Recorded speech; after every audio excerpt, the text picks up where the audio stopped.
What's up, y'all? Respect the Chat podcast, episode 116. Oh yeah. Long awaited return of the Respect the Chat, man. We've been crazy busy on my end. I know Ryan's busy on his end.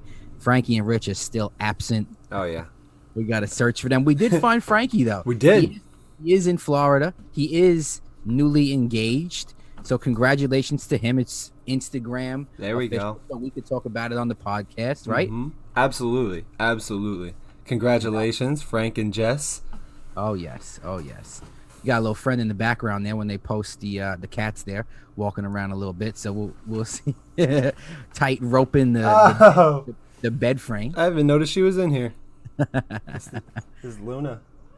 Yeah. Luna's in the building. For all you YouTubers who support us on YouTube and watch us there, you can always check Respect the Chat out on there. Like us, subscribe if you could, leave us a comment, things you want us to discuss or something like that. But like I said before, we're just busy guys, man. We're just really trying to maneuver time to do this podcast. A lot of things happening in sports, not so much crazy things happening in the last month or so.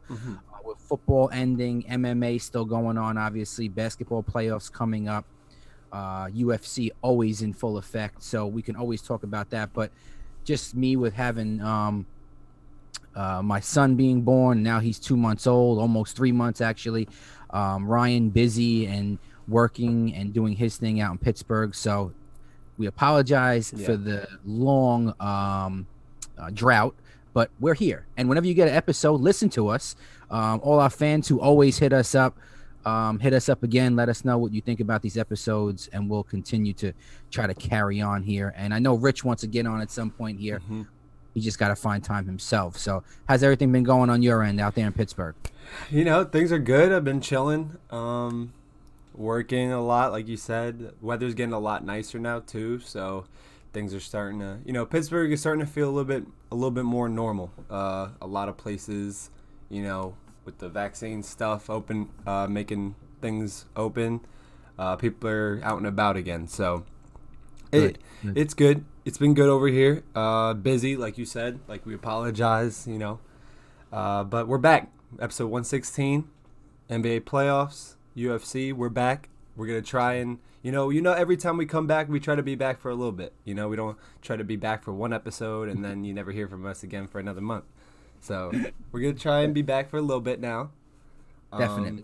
The thing about it is that it's when you have jobs and you have regular life and podcasting is not your main outlet, you have to find time for it and you have to try to figure it out. When we first started this, all of our schedules meshed well with me, Frankie, and Rich. And when we brought Ryan on, and I moved out here, moved out of where my parents are and where Frankie and Rich live, it became a little difficult. And me and Ryan started doing, obviously, the Zoom sessions and put them on YouTube and stuff like that. So we're just trying to juggle a bunch of different things and trying to get episodes out there. We love talking about sports. We feel like we have a really keen eye and perspective on things, and one that has been years of either playing sports, watching sports. We all like different teams.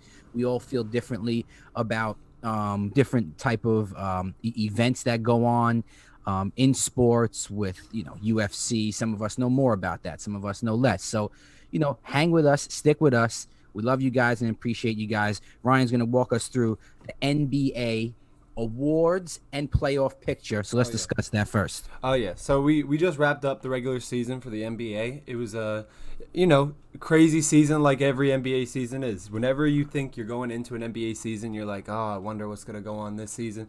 There's always some sort of surprise and some twists. So I'm gonna first start out with the regular season awards. So we'll start with the Coach of the Year, and then we'll work our way to all the way down to MVP. So Coach of the Year, the three finalists are Quinn Snyder of the Jazz, Tom Thibodeau of the New York Knicks, and Monty Williams of the Suns. Who do you think from those three who do you think is going to win it, and who do you think will win it? Man, this one to me, when I look at these, is like the hardest of all the categories. Oh yeah, because Monty Williams did amazing things in Utah. I don't think anyone thought that Utah would be 2 in the West, finishing the year. Chris Paul, Devin Booker. Phoenix. I'm sorry, Phoenix. No, it's okay. DeAndre Ayton, those guys, man, really good, but 2 in the West. The West is very tough. Oh yeah. Utah maybe 6, maybe 5, 6, 7 around there, maybe playing in the the play-in tournament game. But oh my gosh, unbelievable season for Monty Williams and those guys. Quinn Snyder, and Utah now on the right thing. They played unbelievable. Losing Devin Booker late in the season hurt, and I think it's going to hurt them. Not Devin Booker. Devontae. It's the no coffee episode. Oh my gosh, Donovan Mitchell. There we go. Donovan Mitchell, losing him late in the season may hurt as the playoffs begin for them. But just looking at the year, great year by Utah, great year by Phoenix. But to me, the coach of the year has to be Tommy T, man, and the New York Knicks and what they did. I don't think anyone thought, especially me, a New York Knicks fan, thinking that the Knicks would finish in 4th place. I don't care if it's the East or the West. I know the East is a little more down than the West always, but 4th place for the Knicks, man. Julius Randle played an amazing year, and we'll talk about him coming up in a little bit for, comeback player of the year. Is that what he's up for? Yep. Okay. Most improved. Which is like the NBA's version.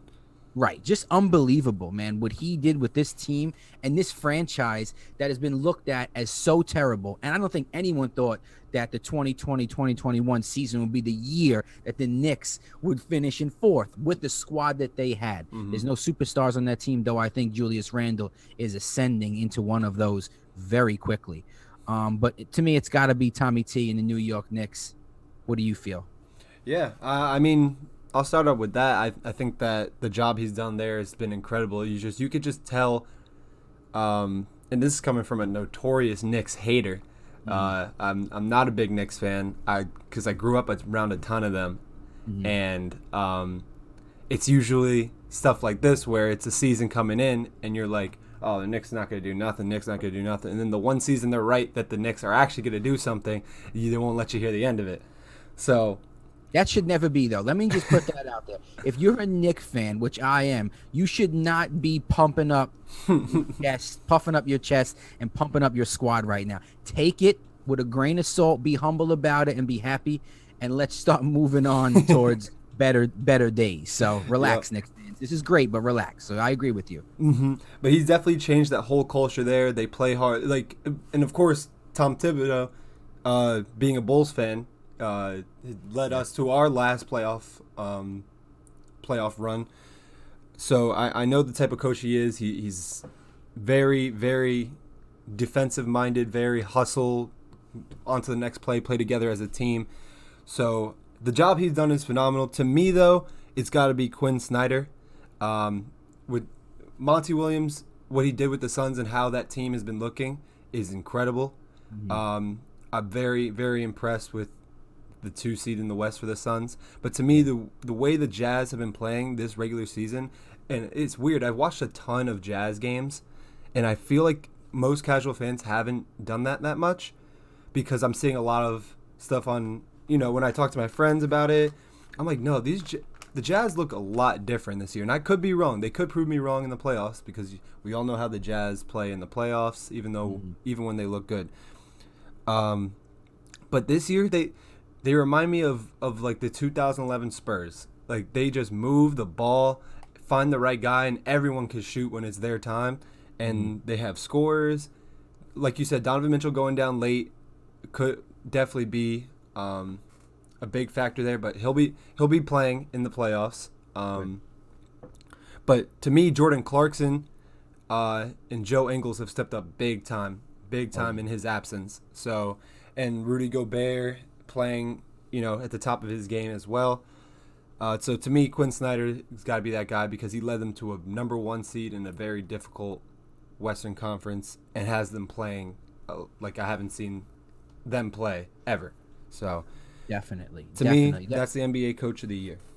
Definitely. So I'm going with Tommy T, the New York Knicks, and Ryan is going with Quinn Snyder of the Utah Jazz. Can't go wrong here. Yeah. I think all 3 of these guys did a phenomenal job. Absolutely. So congratulations to all of them. Whoever wins, man, that's awesome. So next we're going to move on to something we already mentioned, which is the NBA's Most Improved Player, the MIP. The 3 finalists are Jeremy Grant of the Pistons, Michael Porter Jr. from the Nuggets, and Julius Randle of your New York Knicks. Mm-hmm. What do you think about this one? This one seems pretty wrapped up, no? This one seems wrapped up for me because I've seen Randle play more than the other 2 guys have played. What he's done with points, rebounds, and assists are just crazy. I don't know if you have those stats, but it's like he's double figures in points, in rebounds, I believe, and I think he has like 6 assists or something like that. It's crazy the year that Julius Randle has had, and what he needs to shoulder in every one of these games that he plays in. He is the main guy. His team finished in 4th. These other 2 guys, the Nuggets and the Pistons, not great seasons. I think Porter had a great year, and Jeremy Grant, great year.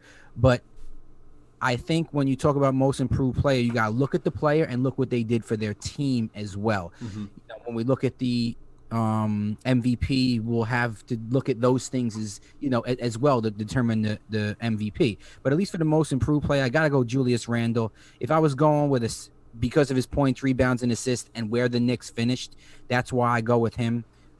Jeremy Grant, though, amazing player, man. I didn't realize he had this potential to be this type of guy. No one really around him in Detroit. Detroit is in disarray over there, and I know he's doing everything he can to try to hold that team up. And Michael Porter Jr. just continues to get better year after year. I don't think he's on the level of these 2 guys yet. So I'm going to go Julius Randle for most improved player. Yeah, I like it. To me, that's the guy. You were mentioning his stats. 24, 10, and 6 is what he averaged this season. Oh, yeah, man. Right around a triple-double. Just the improvement is what, if you take a look at his past seasons, he's never, ever been able to perform this way. And in the beginning, it kind of looked like a fluke because we all know, well, we all thought we knew how Julius Randle could play.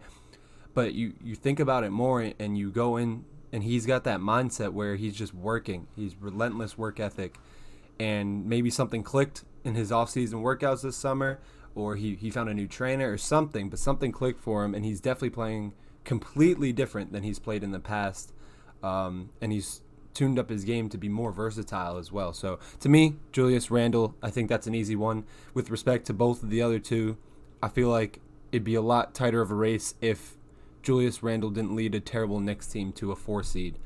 Correct. Well, on paper, a terrible Knicks team, and in the past, a terrible Knicks team. But well, I think you hit on a good point there too. Of like something changed, training regimen, what he was eating, who he was dating. I don't know. The mental. But I think a big part of it is Tom Thibodeau. I think Tom put him in a position this year to be that guy.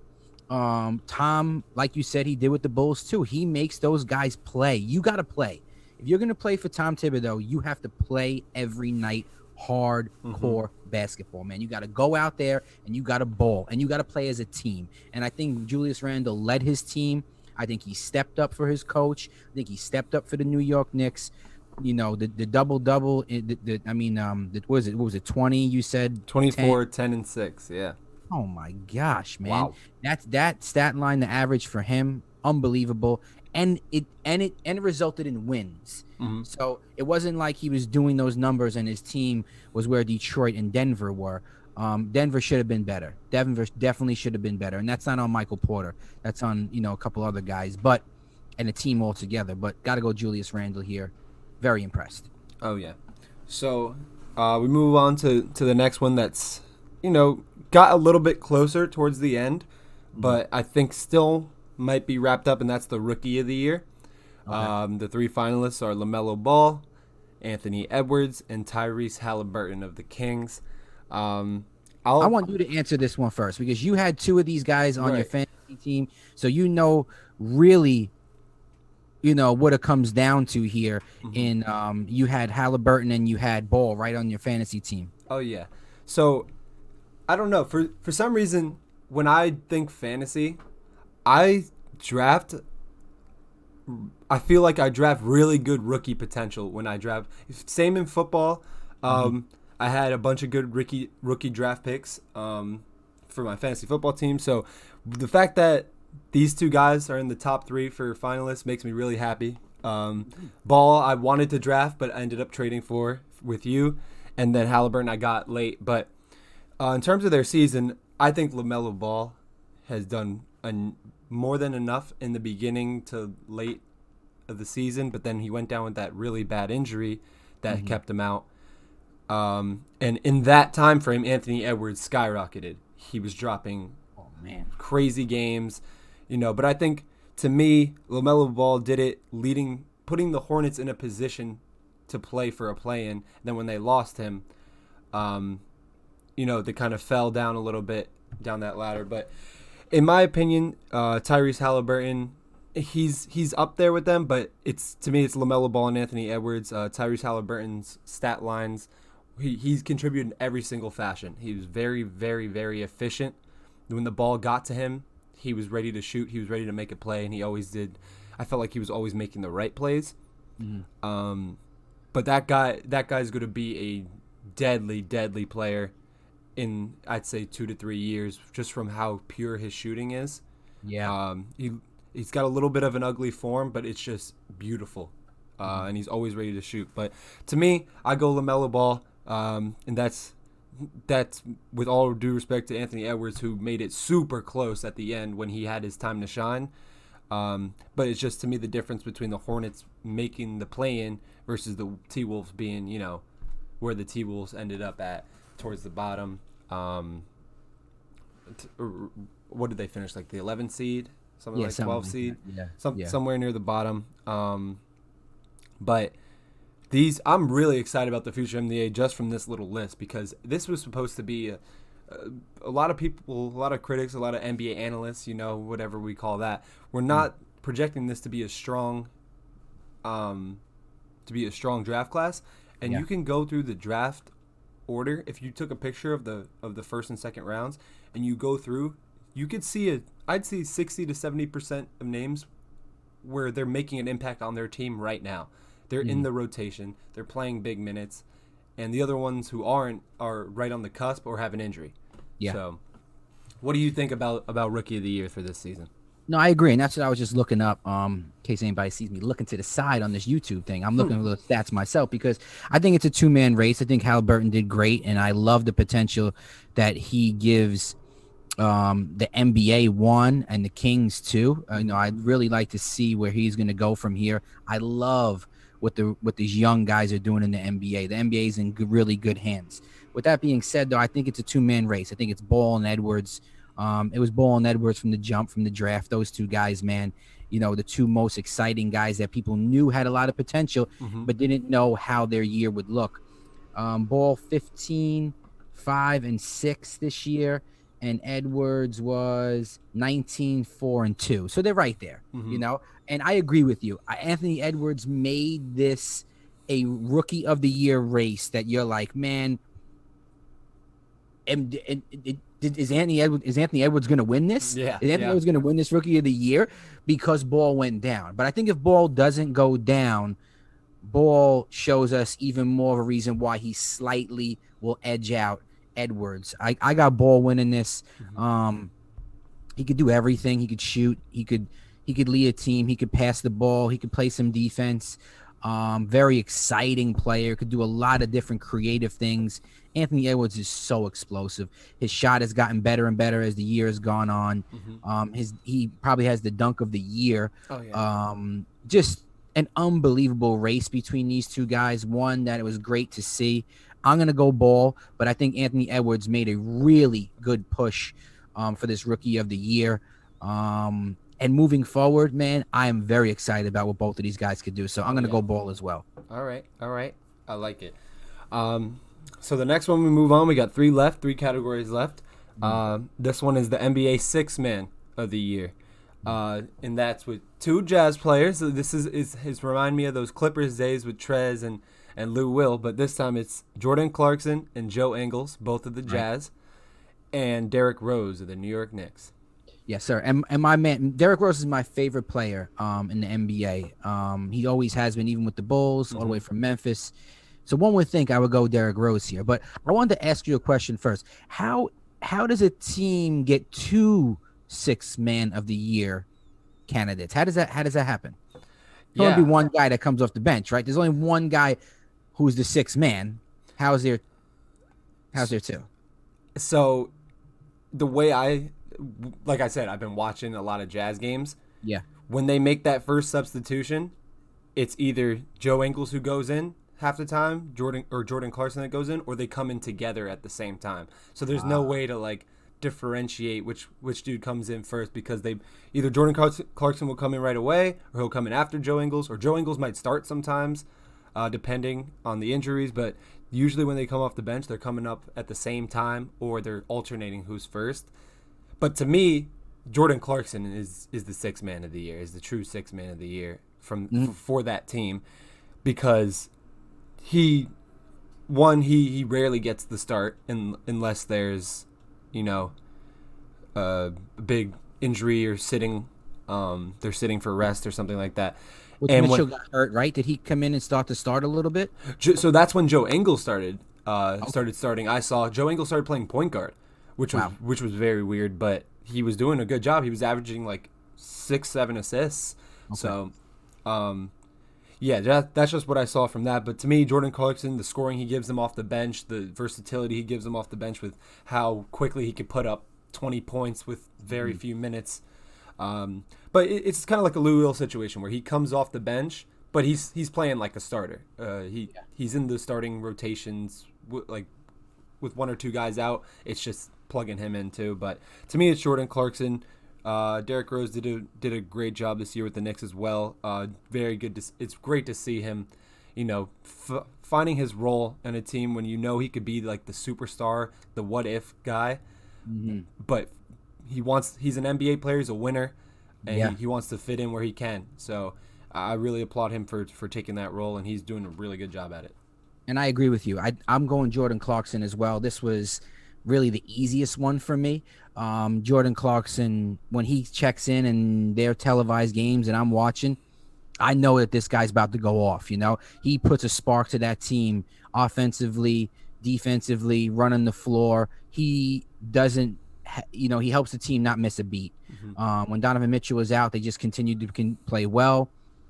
He continued to play well. He's another guy like Derrick Rose that could be a starter, maybe somewhere else, or even on the current team that they're on, and still put up the same numbers. I want to applaud both of these guys because Derrick Rose too, man, coming over from Detroit this year, going over to the Knicks for the second stint. He was at the Knicks before, but this time coming off the bench, playing a role that he's usually, that he's kind of like eased himself into over his career so far because he's been such a superstar, an ex-MVP. Unbelievable player Derrick Rose still is. Unbelievable. And I think the Knicks leveled up when he went there. So that's what made this hard for me. I think the Knicks took another level up, having a guy like Derrick Rose come off the bench, especially with the injuries that the Knicks suffered at that point guard position with Quigley, right? Mm-hmm. He got injured a couple of times this year. Peyton got injured a couple of times this year, and Derrick Rose really helped out during those times in that crowded backcourt of the New York Knicks. But I agree. Got to go Jordan Clarkson. That was really the easiest one for me out of all of these. All right. Yeah, definitely. And we move on to the next one, which is another front runner, is a Utah Jazz player, the NBA Defensive Player of the Year. And that's with Ben Simmons, Draymond Green, and then Rudy Gobert, who to me is leading the charge and has been leading it all season. What do you think? Yeah, to me, I look at this and I say, which one of these guys on a nightly basis goes out there to stop the guy that they're going against? Mm-hmm. And where a team has to say, man, this guy is a rock on his team. He ain't going to let us score in the paint. He's going to make it difficult, to get shots, off on him and things like that. I got to go Rudy Gobert, man. Ben Simmons to me has, he steals. Yeah, he has his steals. Is he lock guys down? I don't think so. Mm-hmm. I don't think that's the type of guy he is. A lot of Philly fans and Group Home Greg and all them are going to be hitting me up. I know they are hating.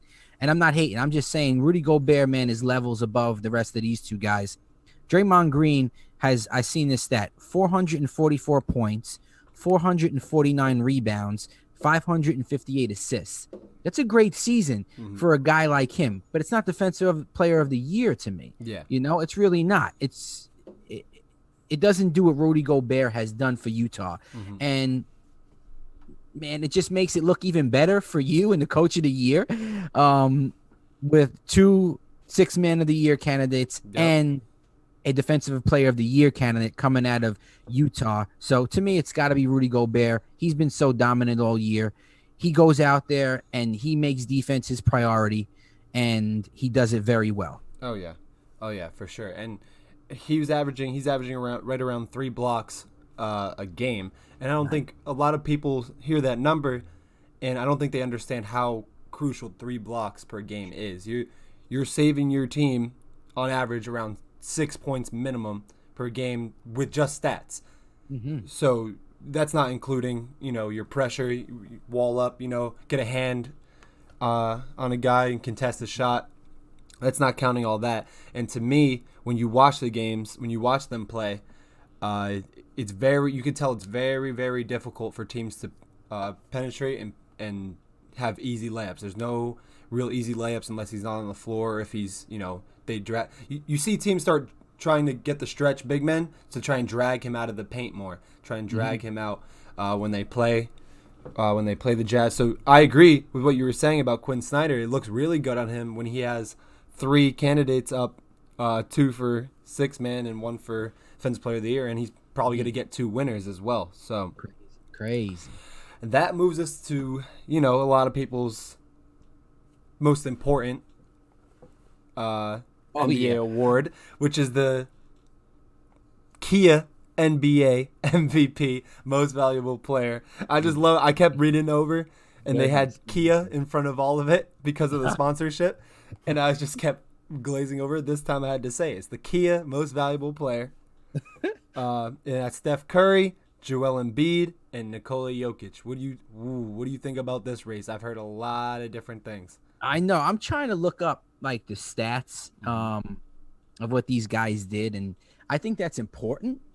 But let's look at it like this. Philly is first in the East, right? And Joel Embiid has really played lights out basketball, man, all year. I couldn't have been more wrong about a guy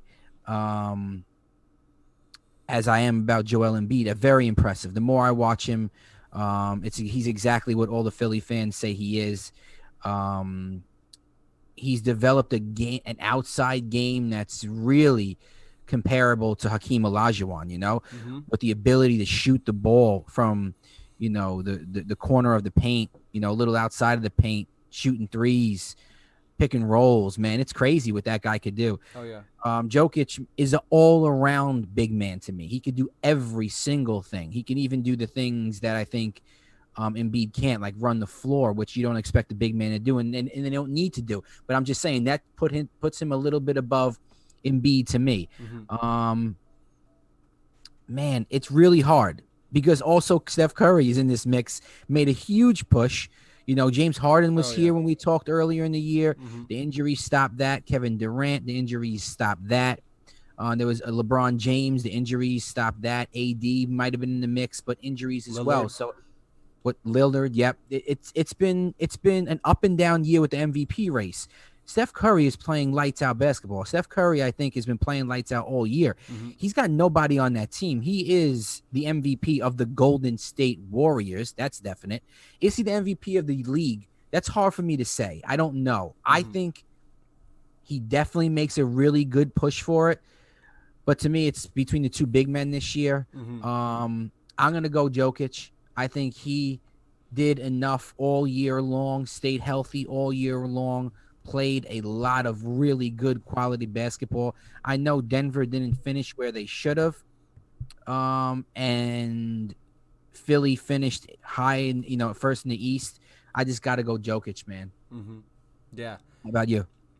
Yeah, I agree. I definitely think that it's a really, really tough race this year, and different guys have made different pushes at different times. And to me, the most consistent one throughout all that was Nikola Jokic. I feel like his name was in it from the very beginning, was in the mix with MVP talks, and it stayed in the mix until this very day that they're about to pick awards at the end. I think that, to me, Jokic is the MVP from what you said. He can run the floor, and he gets his other teammates involved really well. Like, he does more than just dominate what he does. He gets his other players involved, gets them comfortable, and like I'm saying with the Utah Jazz, if you see most improved players, Michael Porter Jr., I think a lot of that has to do with how well Jokic has been able to instill confidence in his guys by getting them good looks, finding them in the rhythm, and just pushing the floor when you don't really find like a big man who looks like him moving like that and being that agile. And he's not fast, he's not athletic, but he uses his body well, and he changes speed very well, and he has really good vision. And I think this is his year for the MVP award. And if it wasn't him, to me, it's Embiid. Like you said, the two-man race, as well as Steph Curry has. He got the scoring title. That's exactly what, to me, that's his MVP for this season. The scoring title is what he earned. That's what he did. He scored. He kept them in games when they shouldn't. He won them games when they shouldn't.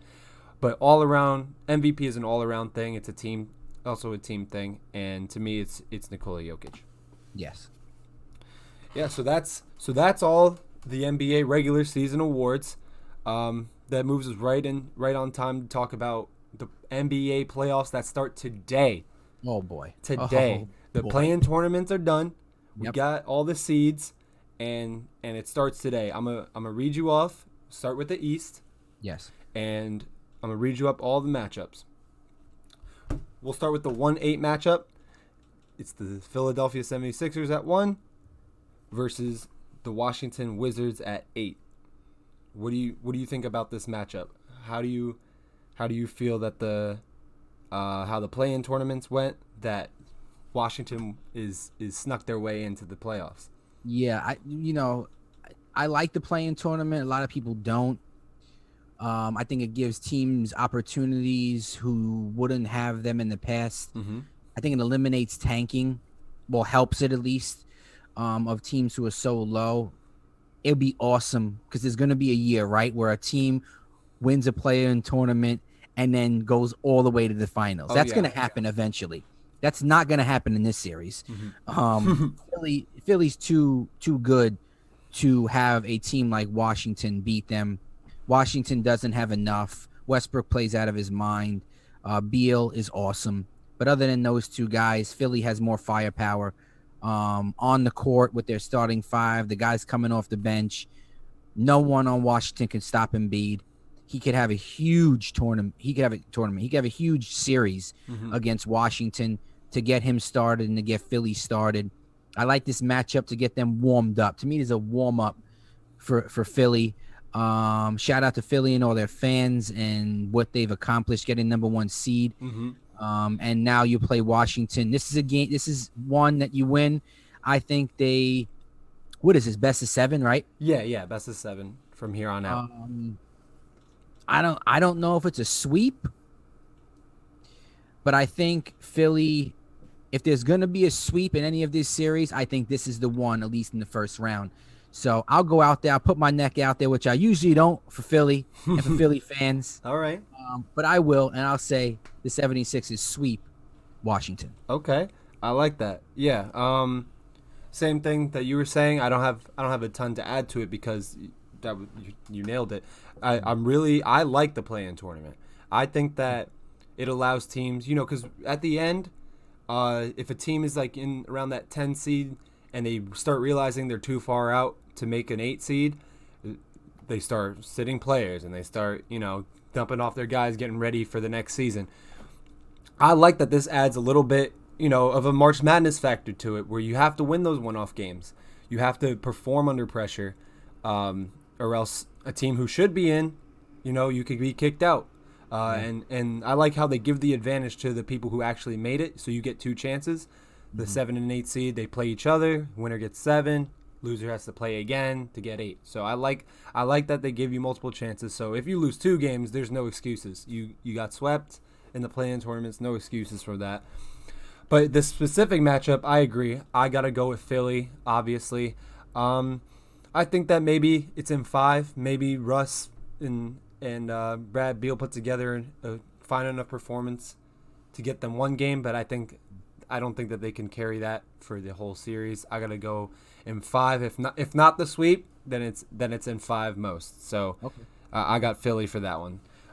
Next matchup, 2-7, Brooklyn Nets versus the Boston Celtics. Ooh, what a rivalry this could come out to be. Right? With the hatred for Kyrie from Celtics fans for some unknown reason to me. Yeah, of course. To me, this is gonna be a really, really good test of the Brooklyn Nets, and not a test like the Celtics are gonna test them. I want to see what they all look like playoff form. That's the test to me. I just want to know what they look like. Exactly. That's what I was going to ask you. Do you think that this was the matchup that they were saying to themselves, oh man, like this is not really the team who you kind of want to see? Because Brooklyn hasn't gelled together, right? So I think if they were going to play, just say Washington, right? If Brooklyn played Washington, that could be a series where they can get warmed up and they can get that, cohesiveness for the first series and then go on from there. But they're playing Boston, who's not going to make it comfortable for you to gel together and for you to start building that camaraderie. Because let's be honest, Harden and Durant and Irving haven't played many games together. Now they're playing Boston, who hasn't lived up to their potential either, but can cause a lot of problems for a team that hasn't gelled yet. I really like this series. This is going to be one of those where it's like, let's go. Yeah. Every time that they play this, I'm going to be watching this series from start to finish, unless it's a blowout and you could change it right away. But this one is real. It's hard I think Brooklyn wins. Man, I can't even give you what the series is going to be. I'd like to hear what you're going to say first, and I could try to base it or copy off you. Okay. Like that, but I think Brooklyn wins. But Boston's going to make it difficult. Boston didn't live up to their potential. I don't know if Kemba Walker has to leave, and it just needs to be Tatum and Brown. They made some trades, in the middle of the year for some guys, Evan Fournier and homeboy from Washington, the other big guy. Oh yeah, is that him? Who went over there too? From where? Oh, from Chicago. Luke Cornett's there. Did someone from Washington come over? Yes.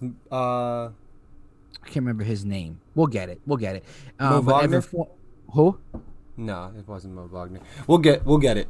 No, we'll get it. But it was someone from him, a good shooter. Evan Fournier. Maybe those guys start to play a little bit better once the playoffs come, have a bigger role. I don't know. I don't know what Boston's doing. I don't know what's going on with them. They went from being a really good team to just kind of a confused team to me. Oh yeah. I don't know what's going on, but I got Brooklyn. I don't know what the series is going to be, but I got Brooklyn, and Boston's going to make it difficult though. Okay. Yeah, I without getting too into it, I think that this is going to be a very, very good display of this superstar power. I think that everyone coming in, I think everyone's healthy, everyone ready to go for the Brooklyn Nets. I'm really, really worried about how the Celtics have been playing. I was nervous that they were going to lose that playing game, but they won it, and they're here against the Nets. And I'm going to go out on a limb, and I'm going to say that the Brooklyn Nets are going to sweep the Boston Celtics. I'm going to say that the Brooklyn Nets are in 4 games. They're going to get up on them early, 3-0, and then that 4th game is going to be a tough one where they're fighting to not get swept, pretty much. Wow. I think that they, with all due respect to Brad Stevens, who could figure something out, I think that's the X factor, is the coaching, and maybe the lack of experience on Steve Nash's part in terms of coaching. But he has plenty of guys around him that have a plethora of playoff experience coaching. But yeah, to me, it's a sweep, if not 5. I don't see a way where the Celtics can do enough. The only caveat I put to that is if Kemba Walker steps up and plays like Kemba Walker should be playing. He stepped up in that playing game. And I think Jason Tatum needs that help. I think Jaylen Brown needs that help. I don't think it's going to be enough. I don't think it's going to be enough at all. Celtics shouldn't be in a play-in game, right? With that squad that they got, right? Exactly, and that's exactly what I was going to say next. Is that if you look at that roster and you look at the coaching and stuff, what has changed? I don't really see any major differences besides the fact that they're just not playing well. They're having a down year, and they're not playing together. I don't think. I think that the formula with Tatum and Brown is going to continue to be that dynamic where they're the main guys, but I think adding Kemba Walker kind of adds that aspect where they got to play more together. So to me, it's Nets in 4. It's Nets in 4 for me. So okay. So based off that, what do you think this series could come to? No, I think Boston takes one game. Okay. I think they take one game. I can't see them taking more than one for some reason. So I guess I would have to go Brooklyn in 5. Yeah. All right. Okay. All right. I'll go Brooklyn in 5. If I wasn't going with the sweep, I'd go with 5. So we move on to the next matchup, which is the 3-6 matchup in the East, and that's the Milwaukee Bucks versus the Miami Heat. Ooh, this is another good one. This is the one that I'm keeping my eye out for in the East. Oh, yeah. Of I don't know what's going down. So I'm gonna let you run through it first. What do you think? Milwaukee proved that they're still a top level team in the East, and their players have continued to step up to put them in a position each year to have a good seed going into the playoffs. Except this year, they found themselves at the 3rd spot, and Miami right there to play them is not the team you want to play going into the playoffs. Not last year and not this year. Definitely. Miami plays basketball, man. They go out and they ball. Jimmy Butler doing his thing. The young Bucks over there still playing well. Bam doing his thing. This is not a team you want to run into, if you're Milwaukee at all. I don't want to say it. Uh-oh. I feel this is the upset. Oh, wow. This is the upset to me. Oh, right? man. I say Miami pulls off a upset against Milwaukee, sends Milwaukee home in the first round, and I don't know why people would be shocked about it because I think Miami is that good of a team. And once it's playoff time, Miami plays ball, man. You got to be able to play that up-tempo. They're going to play lockdown defense. They're going to go really hard all game long. Can Milwaukee do that? It's going to come down to if Miami could build that wall and stop Giannis, Is Chris Middleton going to step up really big? That's going to be a big factor as well. Great series. Really happy to see how it goes. Obviously, we'll be coming, with more episodes as each game happens, and we'll be able to see more. But initially, before this starts, I got to go Miami pulling off the victory. I think it goes 7, though. Okay. It's game 7. All right. Goes a full 7. It's no clean sweep. It's not anyone, they're not winning any more game. They're winning one more game than Milwaukee is. Okay. I like it. Milwaukee. I like it. So I'm going to leave you guys on a bit of a cliffhanger here. I'm going to let Mike give you a quick commercial break before I give you my picks because this cat is crying up a storm because her dad is not here and I have to feed her. So I'll give me 30 seconds, quick commercial break, and I'll be right back and to give you my analysis of this game because this is going to be a good one. Go ahead. And, for everybody out there, man, this is like one of those series where you have an MVP in Giannis. You have a phenomenal player in Chris Middleton. You have Holiday coming over, providing that point guard and defensive stability. The bench of Milwaukee has always played well. And then you look at Miami. You got my man JB, Jimmy Butler. You got Tyler Hero. You got Bam Adebayo. You got a heck of a squad to match up against Milwaukee, and you got a heck of a squad to match up against Miami. These are going to be two teams who are going to bang and drag this one out. I really think it depends on what Jimmy Butler can do. Can Jimmy Butler score 20 points a game, because that's what I think it's going to have to be. 20 points a game is what it's going to have to be to beat Milwaukee. I think he can do it. So that's why I pick Miami. And Ryan's back, man. Hopefully I did well with that commercial break. Let's go. Sorry about that, guys, but she was whining in my ear and scratching at the door. No problem. But we're back, and, man, this series to me, I agree, it goes Game 7 because it's going to be intense. Let me take a sip of this. Go for it. And we've seen the Bucks in the past. We've seen them in the playoffs, and they've yet to impress any of us in the playoffs. And the Heat have, they've done their work. They did it last year in the bubble. To me, Milwaukee scrapes by in 7 in this one, but the Heat push it to 7. I think that what you were saying is completely spot on. When you're playing the Heat, you got to play fast. You got to play together. You got to stop transition because they get out and run. And I think that maybe this could be the year where the Bucks make it to a conference final. I stopped. Let me scratch that because they would have to play the Brooklyn Nets next, and that is not true. They would have to play the Brooklyn Nets next if they won. So let me scratch that. If I saw them playing Philly, I think they could beat Philly. Yeah. But with the Brooklyn Nets being their next matchup, if they both win and move on, I'm not having any confidence in them to do that. But I think they scrape by here against the Heat. I think they're going to be challenged. Okay. I think they're going to be, worn down on the road. I think that Miami takes those road games and they might even steal, their own home games, and they might steal a road game. Yeah. But to me, Milwaukee in 7. Okay. That leads to another really close matchup, and I think I already know your opinion on this one, but it is going to be a good one, which is the 4 and 5, two teams who, you haven't seen in the playoffs in quite some time. Oh yeah. That's the Atlanta Hawks and the New York Knicks. The 4 and 5 seed, Knicks the 4, Hawks the 5. This is going to be a battle, I think. This is going to be a battle. What do you think about this one?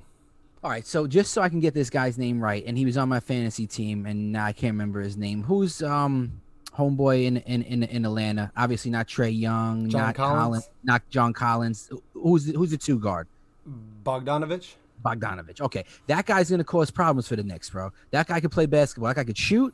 That guy could drive. That guy could do everything. He's dangerous, man. He's very dangerous. I think he's gonna poised. He's poised to play a good series, I think, and I think he can cause a problem. But I think the Knicks are too physical for Atlanta, and this is the team I wanted to play. So as a Knicks fan, I was hoping don't get Miami. We don't want Miami right off the jump. Let's get Atlanta. Let's beat these guys up because I think we're more physical. I don't think any one of them match up well with Julius Randle. John Collins may try to, but I think he's too small for a Julius Randle, and I think Julius Randle could match up with John Collins. He could do everything John Collins can do. Trae Young can go off, and the Knicks, got to figure out an answer for him. But I think throwing multiple defenders at him, and in particular the super athletic Derrick Rose, I think that's going to really help them in frustrating Young. Put him on the floor a couple times. You know what I'm saying? I love Trae Young, but put him on the floor. Let him drive a little bit and put him down. Let him know you're there. I think the Knicks' physicality, though, overcomes Atlanta. I like Atlanta. I like what they do, but I just think they don't have enough to beat a physical, team-oriented squad like the New York Knicks. And shout out to Julius Randle. I think he's going to play a phenomenal series. Yeah. I think that was spot on. I think that I don't know who's going to win this series, but it is going to be a battle, and I think that the Knicks win in that defensive category, that physicality category. But to me, the Hawks have a lot of depth as well. They have a lot of scoring depth. I'm looking at their roster right now. Could you take a wild guess? How many of their players average over double digits? Because let me see. It's kind of crazy when you think about it. I mean, the only the I would say 3, but obviously it's more than that. So if I'm gonna take on more than that, I'm gonna say double that. I'll say 6. Try 10. Wow. 10 players average more than 10 points on their team. Insane. Wow. Trae Young, 25. Collins, 18. Bogdanovich, 16. Capella, 15. DeAndre Hunter, 15. Gallinari, 13. Horter, 12. Cam Reddish, 11. Lou Williams, 10. Crazy. Wow. Crazy how much scoring depth they have on this team. I think that this is strength against strength. You know, the Hawks can score at will, but the Knicks play a hard-nosed lock-in defense. I think if the Knicks slow it down and those games go, with the under total, those are Knicks wins. Yes. If it goes over the total, I think those are Hawks wins. So this is going to be a close one to me. I think this one goes 7 games as well. I think this is a 7-game series, and I'm going to give it to Atlanta. I'm going to give it to Atlanta. I think the Knicks earned their spot here for sure. I don't know if they have. I'm interested to see their playoff mentality. Neither of these teams obviously have proved that they can win playoff games, but if I'm just giving it to a coin toss here, I think that the scoring of the Hawks will wear down the defense of the Knicks over a 7-game series.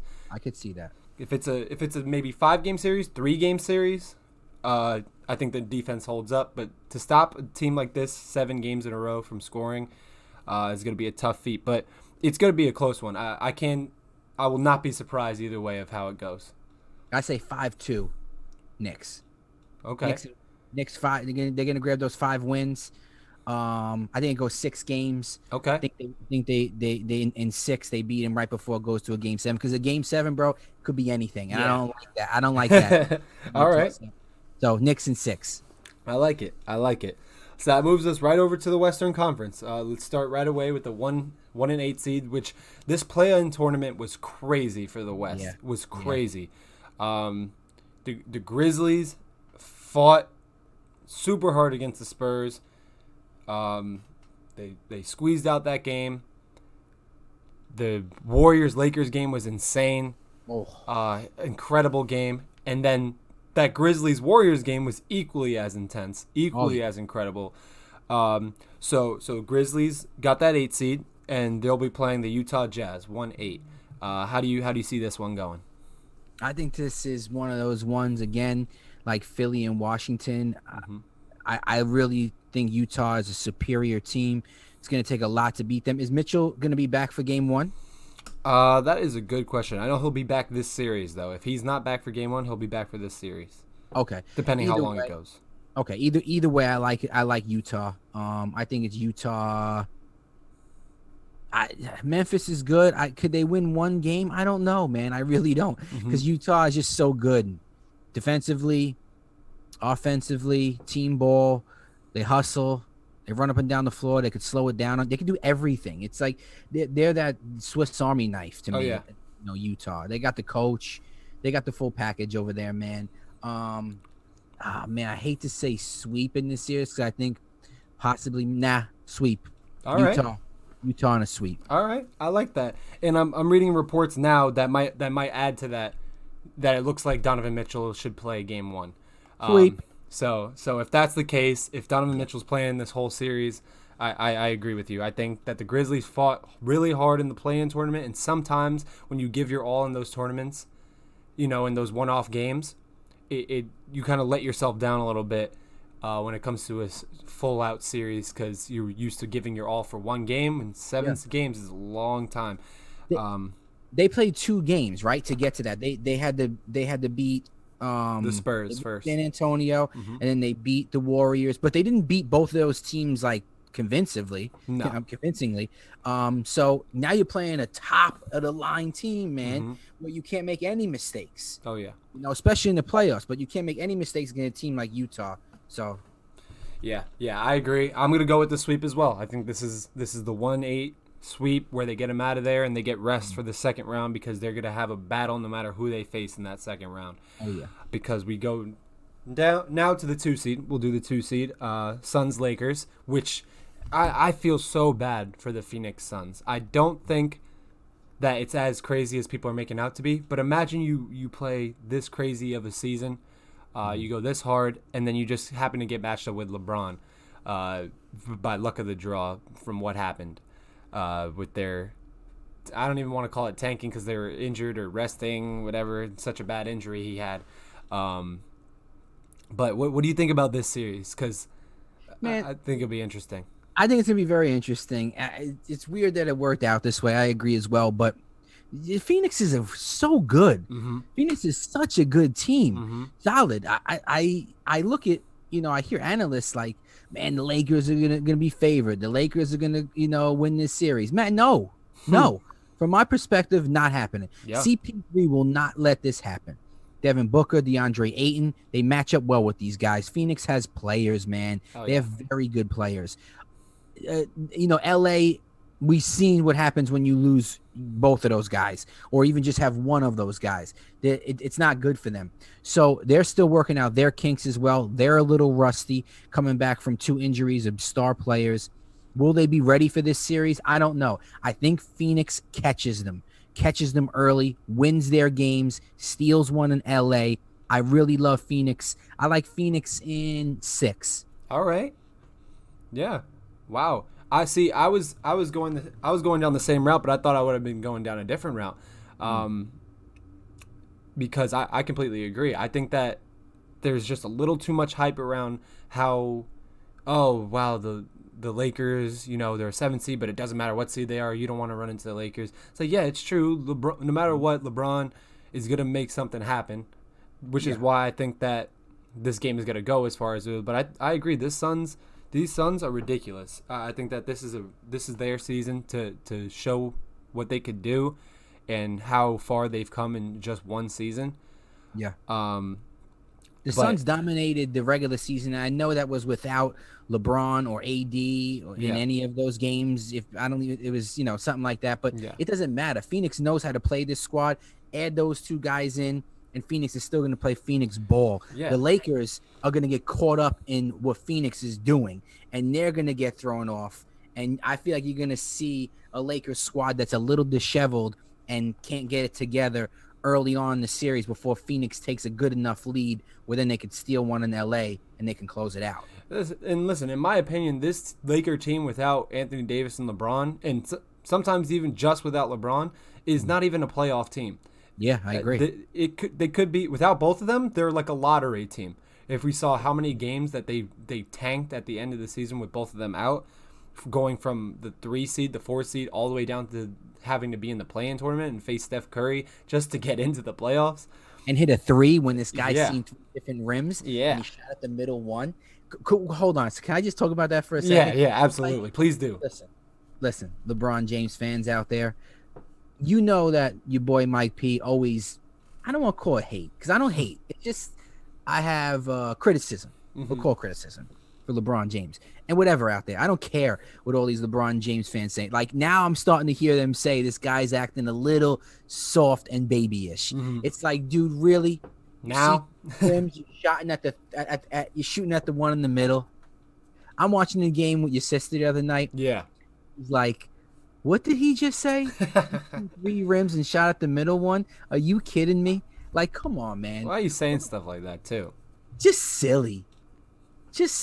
He's got the most dramatic faces I've ever seen in NBA history. Oh, yeah. When he gets fouled. He can't be touched. That guy. He like breaks. He's so frail. And what the funniest part about it to me is that they went to the monitors to discuss that if it's a flagrant foul, and they're quick to give out that flagrant foul. They're very quick to give that out. And even they decided, common foul. No. So come on, dog.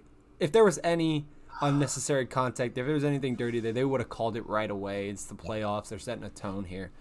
So, yeah, I agree with what you're saying. And without them, and even with them playing the way they've been playing, I agree. I think the Suns might catch them here, just still trying to figure things out. Yeah. So that moves us to the next series, which is another crazy series. We're just getting the best matchups. Trailblazers, Nuggets, the 3-6 matchup. this is, to me, this is crazy. This is going to be so close. I don't know how I'm going to differentiate these two, but keep this in mind. No Jamal Murray for the Nuggets. Yeah. Yeah. I like the Trailblazers here. I think the Trailblazers with Lillard making that trade of getting Norman Powell in the middle of the year. CJ McCollum's playing really good basketball. I don't think, and I really like Denver, and I said it previously with Jokic, with Murray now not being there, Aaron Gordon coming over, and the team that they have such a Michael Porter Jr. They have such a solid squad in Denver, but I just think that the Trailblazers are gonna score a bunch of points in this series, and it's gonna be hard for Denver to keep up with that over an extended amount of games without Jamal Murray. If Jamal Murray was there, this would be a Denver win. Denver will win this series. Without Jamal Murray, though, over a 7-game series, I think that hurts you because you need that extra scoring. You need that superstar, part of the game that he has to put you over the top in a couple of these close games. So I just think I think it's Portland. I think it's 7 games though, but I like Lillard coming out of this one. Oh, okay, all right, I like it. It's gonna be hard for Portland to stop the big man in MVP and Jokic. I think that's gonna be very hard, but I think they could do it with enough to win the series team wise. It's got to be team defense on him. Let the other guys beat you, but don't let him kill you. Yeah, absolutely. Just real quick, I wanted to say I got Suns in 6 on the last one too. I don't know if I said it, but I agree. Nice. No, you didn't, but good. Okay. Suns in 6. But this one, oh my God, I don't even know what to do. I think that Jamal Murray being out is huge. It's really it makes me sad as an NBA fan because this series just would have been that much crazier with Jamal Murray. I wanted to see, how he can carry over his playoff performances from the bubble. See if, it's just a bubble thing or if he shines in those moments.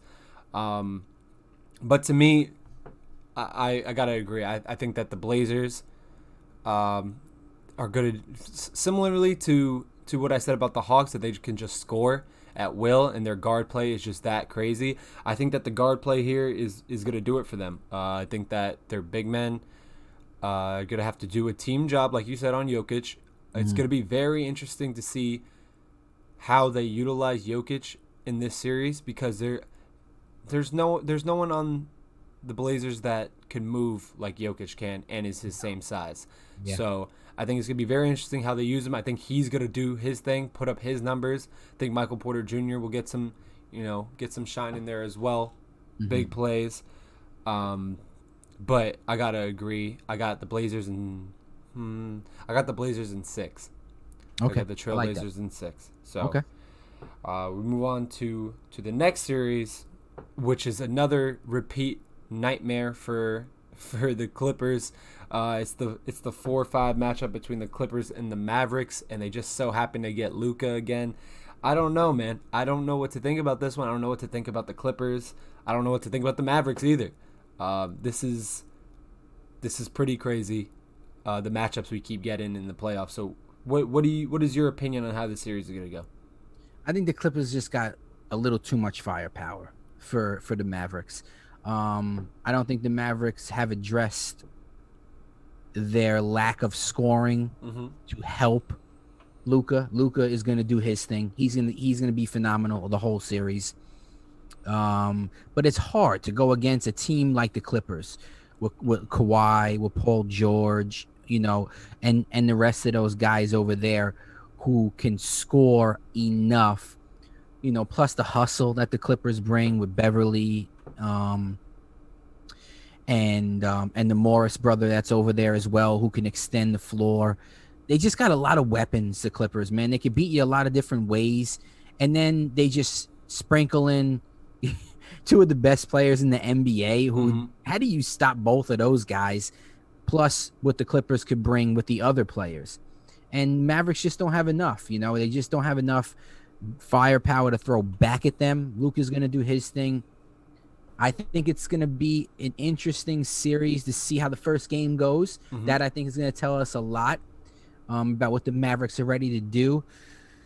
Oh man, but it's definitely not a sweep. I think the Mavericks win a game or two, but oh man, I want to say Clippers in 6 is what I'm going to say. Okay. Clippers in 6. All right. I like it. Yeah, I think that the Mavericks have a lot more developing to do with their other players. I think that Luka's always going to carry them to a certain point.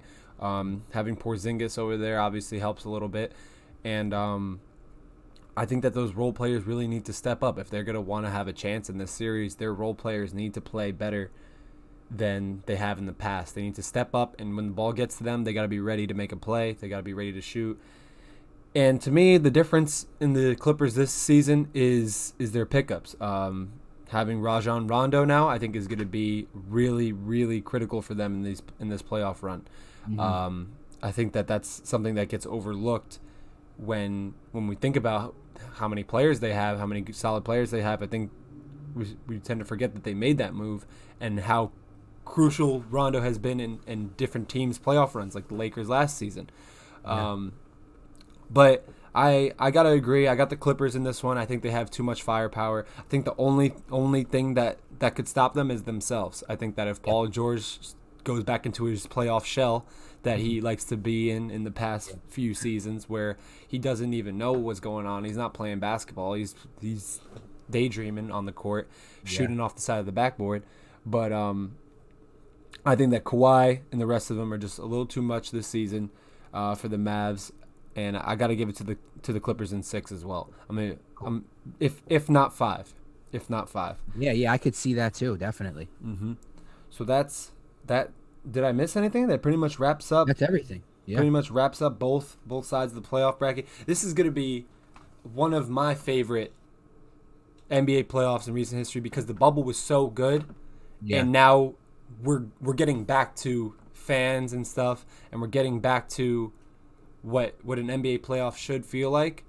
Yeah. And I think that we were so happy about the bubble because we got something, and it was really good competition, and it was insane, like what we got to see. But I think that the atmosphere and the traveling and the home games and the away games is going to make a big difference with who can shine on any given night. So that's exactly it. Exactly it. You hit it on the head. You know, we were so happy just to get playoff basketball at the bubble, and it was so exciting. But now all those factors that play into these series are back. Fans, travel. Oh yeah. You know, home court advantage. These things, you know, bench players playing better at home than they play on the road. Stuff like that. You're going to start to see all these storylines come back, and I couldn't be happier. I'm so excited for the NBA playoffs. Oh yeah, absolutely.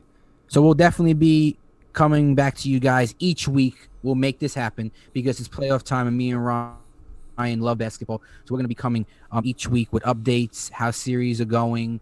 You know, maybe our minds change about what we said, but these are just early predictions without seeing both of these teams.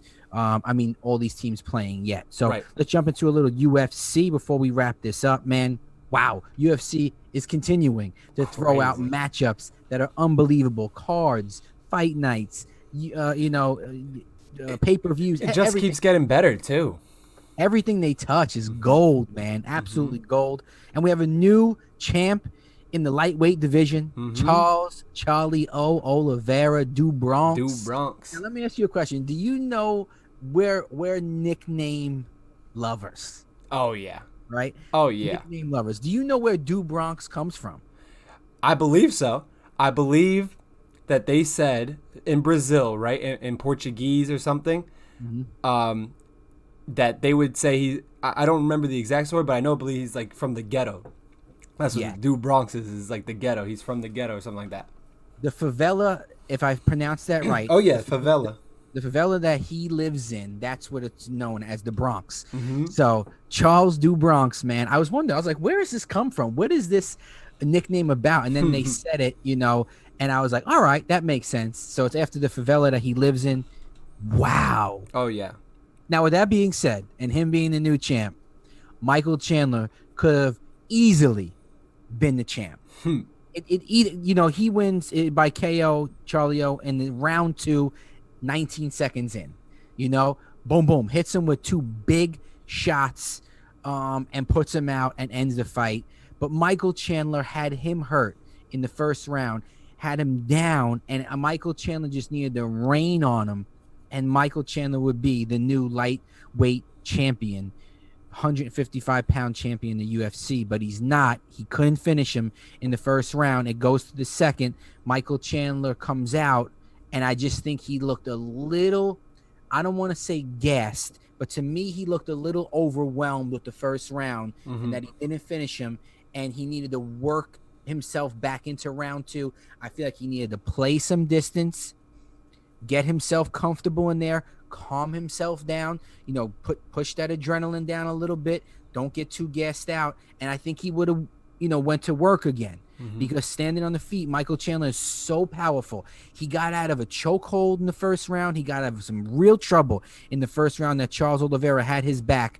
It didn't look good, and Michael Chandler came back and hit him with big shots. I think he felt everything that Charles Oliveira had to give him, and Charles Oliveira didn't break, and Chandler broke in the second round. And I just think, yes, he got caught with a really crisp right hand, but I think the left set that up from Charles Oliveira, hurt him first before he could throw that in there.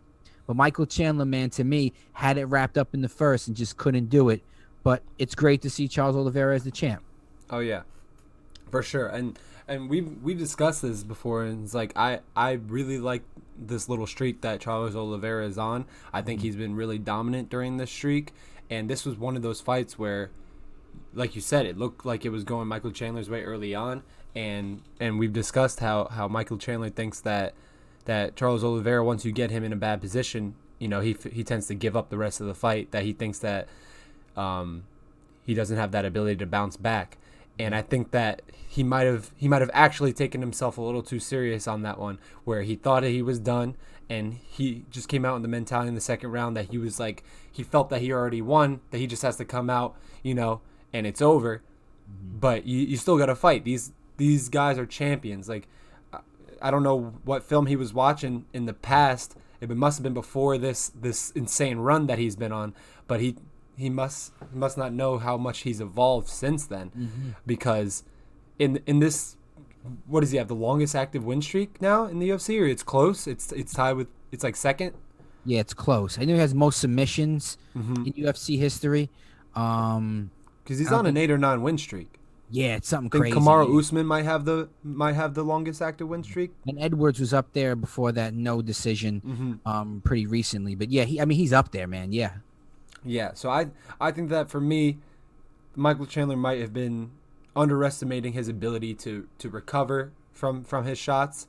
And at the end of the day, Charles Oliveira was the one with the belt around his waist, bringing it back to the favela. And I'm really interested to see him versus any of these other contenders now, because now I think we really get to see the true power of the lightweight division, how many contenders there really are. I think that belt is going to jump around a lot, because before, like we said, it's a deep division, very deep division, but Khabib was always that one who was just a head and shoulders above everybody else at the top, that you never really got to see the true potential of that division, because everyone would be fighting till they hit Khabib, and then you know what happened from there. So yeah, no, I agree with you. I think the belt is going to flip flop. I think this is going to be a time where we've seen a belt be so dominant for a little while with a guy in Khabib, like you said, everyone working their way up and then coming to a complete halt because the champ just had such a lockdown on the division. And now Charles Oliveira wins it, and what does he get to look forward to? Either Dustin Poirier or Conor McGregor or Justin Gaethje. Goodness gracious. Oh yeah. That's the guys you get to look forward to. I think they're talking about Chandler Gaethje is in. I think they're trying to get that worked out. All right. That's a fight I would love to see. We don't know yet if Conor and Dustin will be for the number one contender. I think if Dustin wins, he definitely gets the shot at Charles Oliveira, which is great, because this is what we talked about before. Oliveira and Chandler was a great fight to have for the vacant belt, because none of these guys have fought the rest of the division. Yeah. It's wide open again now, If you made it Dustin, there would be, who's he fight? Conor, he fought him already. Who's he fight? Gaethje, he fought him already. He fought a lot of the other guys in the division too. So, I think this gives a fresh start to the division, but I think it also makes it a very interesting division. I think if Dustin wins, he gets the title shot. I think if Conor wins, he gets the title shot, because how do you deny Conor McGregor a title shot after he wins against Dustin Poirier, who me is the number one contender? And then you fight Gaethje versus Chandler. I really like that. And then the rest of the division starts to fight itself out, because Islam Makhachev is on his way up too. He's got a fight coming up as well.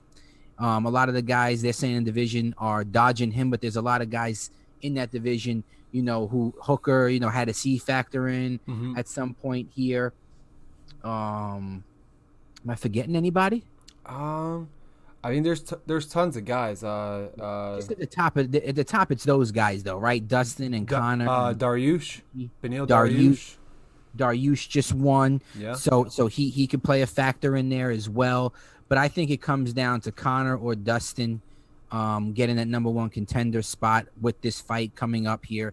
And then that's who Charles Oliveira said he's going to be in attendance for that fight. All right. So I think that puts a little more fuel to it, and I think the winner of that gets it. And in the meantime, they do Gaethje and Chandler, and then those guys could work into the winner of, whoever Dustin or Conor fights Charles. They have that set up. I think this is going to be these matchups are going to be great. Oh yeah. In the lightweight division. We won't get to Conor and Dustin yet. We have a couple more fights to do that before we could predict that.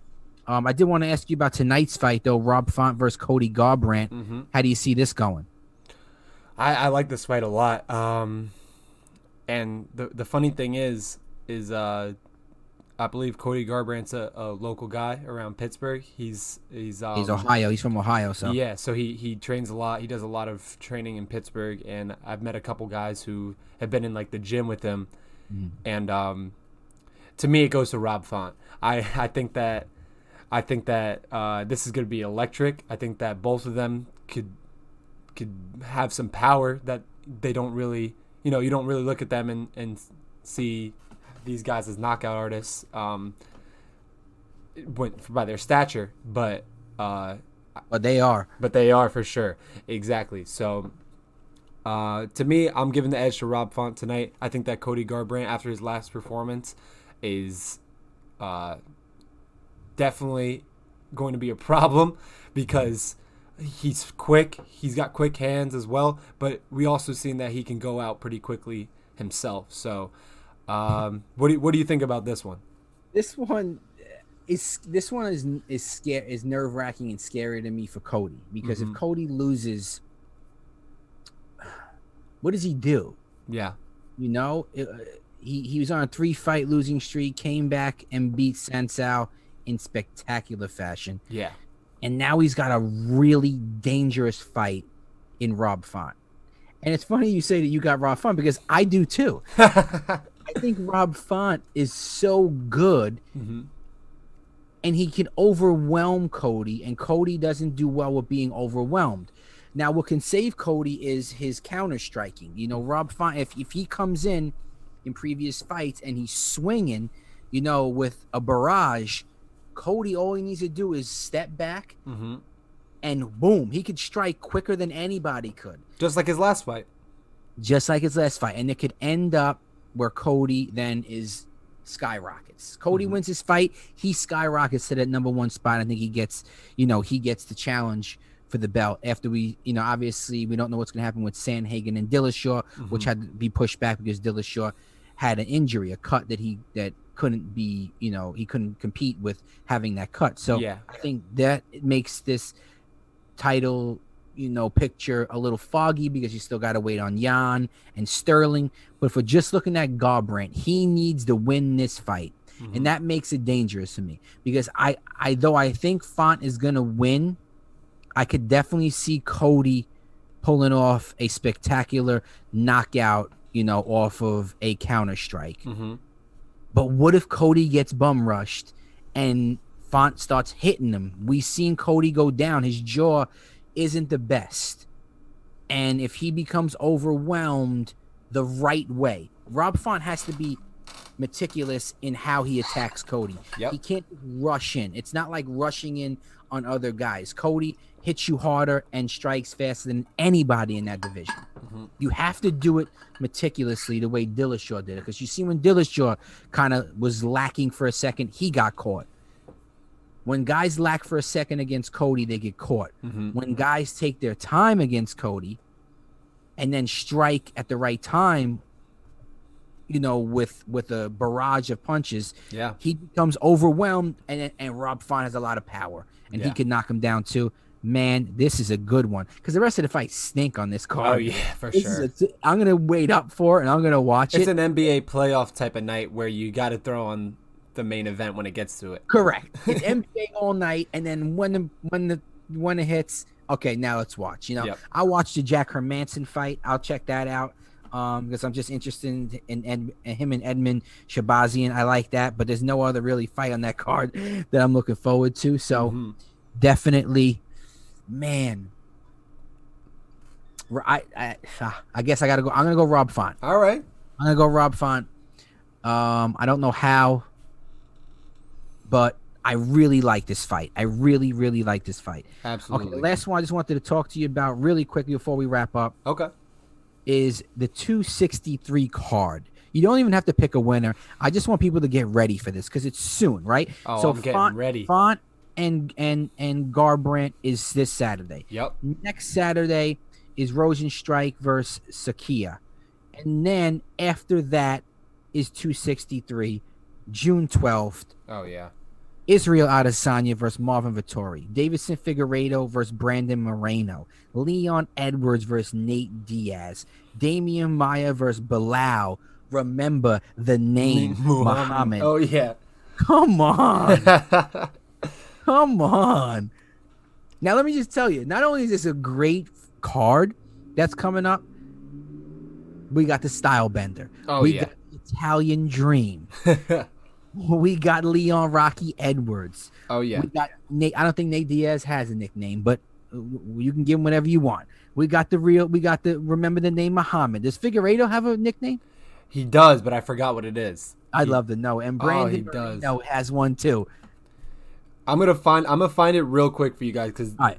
Find it real quick, but listen out there. If you're a UFC fan, or if you are, June 12th is one of the biggest cards you'll ever see in UFC history. It's going to be amazing. It's going to be awesome. 2 title fights, one at the middleweight, one at the flyweight. The welterweight fight against Edwards and Nate Diaz has potential to one of those winners maybe fight Kamaru Usman.